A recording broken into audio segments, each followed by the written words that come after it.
안녕하세요. 세상을 이롭게 하는 일에 관심 많은 승무원쌤 김용숙입니다. 박원숙의 같이 삽시다. 박원숙의 같이 삽시다는 KBS 예능, 중년 여성들의 예능으로 유일하게 성공한 예능이다, 이렇게 말씀드린 적이 있습니다. 시청률이 4에서 3%를 계속 고정 유지하고 있습니다. 이 프로그램이 이렇게 성공할 수 있었던 것은, 첫째는 박원숙의 리더십과 박원숙의 평상시 그 예능감, 굉장히 재미있는 사람입니다. 그러니까 박원숙 리더십으로 이 프로그램은 성공할 수 있었습니다. 또한 허당기의 최고봉을 달리고 있는 혜은이 씨, 예전에 그 레전드 혜은이 씨의 그 허당기를 보면서 어머, 혜은이 씨가 저렇게 선하고 착하고 아무것도 모르네, 세상 물정 너무 모르네 하는 그런 공감대 때문에 이 예능은 성공할 수 있었습니다. 여성 예능 성공하기 힘듭니다. 더군다나 중년 여성들의 예능이 성공했다는 건 이 두 사람의 공이 크다 하겠습니다. 지금 TV조선이 진행 중인 진심누나, 여기에는 정말 우리나라 탑 클래스 예능인 세 사람이 출연하고 있습니다만 시청률이 1%도 안 나오고 있습니다. 그것 대비 이 박원숙의 같이 삽시다는 오롯이 박원숙 씨와 혜은이 씨의 공로가 크다, 이렇게 말씀드릴 수 있을 것 같습니다. 뒤늦게 다시 또 조인했던, 물론 그동안에는 게스트가 몇 번 바뀌었었습니다. 안문숙 씨와 안소영 씨, 이 두 사람이 이번에 게스트가 교체가 됐습니다. 교체가 될 수밖에 없죠. 모든 예능은 계약직입니다. 모든 예능의 출연자들은 계약직입니다. 그 고정 MC들 빼놓고는 게스트들은 다 계약직입니다. 언제 잘릴지 모릅니다. 기한을 정해주지도 않습니다. 어느 날 느닷없이 갑자기 잘릴 수밖에 없는, 하차할 수밖에 없는 것이 예능의 대한민국의 생태계입니다. 그건 어쩔 수 없습니다. 시청률이 중요하기 때문이죠. 그런데 저는 안문숙 씨는 굉장히 여기에 활력소 같은 그런 사람이라고 생각을 했는데, 안소영 씨는 왠지 겉돌고 여기에 어울리지 않는다는 생각을 하고 있었습니다. 그래서 안소영 씨를 왜 캐스팅을 했을까 하는 퀘션 마크, 의문을 가지고 있었습니다만, 이번에 같이 안자매라고 불리는 안문숙 씨와 안소영 씨가 같이 교체가 됐습니다. 하차를 했습니다. 그러자 이 두 사람들은 예능을 하면 얼마나 재미있고, 또 이건 취직을 한 거나 똑같거든요. 근데 어느 날 느닷없이 하차를 하면 벽이 하나 무너진 거죠. 기둥이 하나 무너진 것 같은 그런 생각일 겁니다. 이렇게 기둥이 무너지자 안문숙 씨는 본인이 입담도 좋고 재주가 좋으니까 유튜브를 시작을 한 거예요. 유튜브를.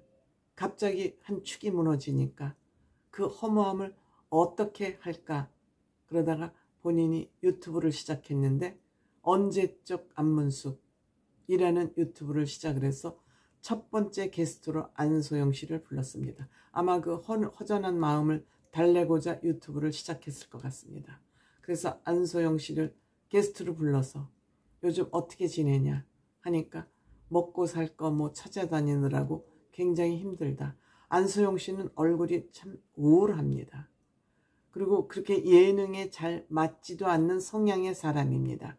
본인이 옛날 주인공이었기 때문에 지금도 주인공이라는 그 관념 속에서, 개념 속에서 빠져나오지 못하고 있는 것 같습니다. 즉 하심을 못하고 있는 거죠. 자기를 내려놓지 못하는 것 같죠.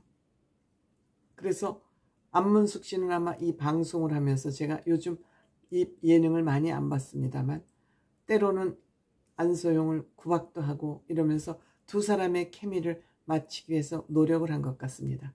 그러니까 아마 시청자들은 이들이 갈등을 빚는 모습이 진짜처럼 보기다. 사실 진짜처럼 봐요. 예능을 하고 티격태격하고 뭐 이런 거 보면은 진짜처럼 시청자들은 받아들이는 경우가 굉장히 많습니다.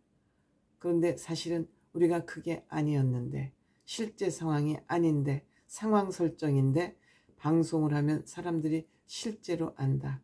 이런 이제 방송을 하면서 서로 그 오해, 아팠던 부분을 많이 서로 얘기를 했습니다.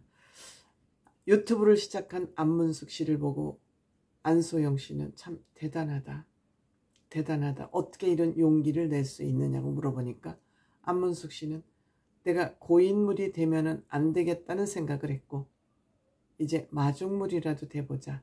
이런 마음으로 유튜브를 시작했다 그럽니다. 안문숙 씨는 유튜브 잘할 것 같아요. 재능도 있고 능력도 있고 입담도 세거든요. 그런데 사람들이 하차를 하고 나니까 왜 하차를 했는지 궁금해하고 우리도 왜 하차 대상이 됐는지는 궁금하지만 이 프로그램을 만들어서 방송사에 납품하는 그 제작사들은 시청률이 안 나오면 그 시청률도 KBS에서부터 이 제작사도 계약이니까 잘릴 수 있습니다. 그러니까 게스트를 바꿀 수밖에 없다. 안문숙 씨는 얼마든지 나는 이러한 상황은 이해를 한다. 그런데 안소영 씨는 많이 아마 상처를 받은 것 같습니다. 처음에 예능에 잘 적응이 안 돼서 많은 시간을 걸리고 이제 어느 정도 적응이 돼서 물이 올라서 이 방송에 발동을 걸어서 하려고 하는 그 시점에 하차를 하게 돼서 굉장히 안타깝다. 그런데 갑자기 잘린 거 아니냐고 또 물어보는 사람들도 많다. 시청자들이 난리가 났다. 쫓겨났냐? 쫓겨난 거 보니까 속상한다는 분들도 있고 이런 안타까워하는 분들도 많이 있지만 우리는 서로 타협해서 서로 얘기에 의해서 그냥 그만두기로 결정이 됐다. 그렇다고 시청률을 좀 높여야 되는데 나 아니고 안소영 언니 아니면 원조 멤버인 박원숙 씨가 그만둘 수도 없고 또 혜은이 씨가 그만둘 수도 없지 않느냐. 나중 멤버인 우리 두 사람이 하차할 수밖에 없는 거 아니냐. 또 안소영 씨 한 사람만 또 하차를 시키면 너무 야박해 보이니까 어떻게 보면 안문숙 씨는 안소영 씨 이 프로그램에 잘 적응하지 못하고 있었던 안수영 씨의 유탄을 맞은 거 아니냐. 저는 그렇게 생각을 합니다. 저는 그래서 이 예능 프로그램에 출연하는 것은 역시 계약직이기 때문에 나는 언제라도 이 프로그램에서 하차를 할 수밖에 없다는 그런 불안감이 연예인들에게는 누구나 있기 때문에 마찬가지입니다. 남의 선택을 받아야만 활동 가능한 연예인들은 어느 배우나 연기자나 마찬가지죠. 그래서 이들이 그 불안한 미래 때문에 부업을 하고 다른 돈벌이에 신경을 쓰다가 사기도 당하고 또 사업이 망하기도 하고 이런 어려움을 겪는 것이 화려함 뒤에 숨은 어두움이다.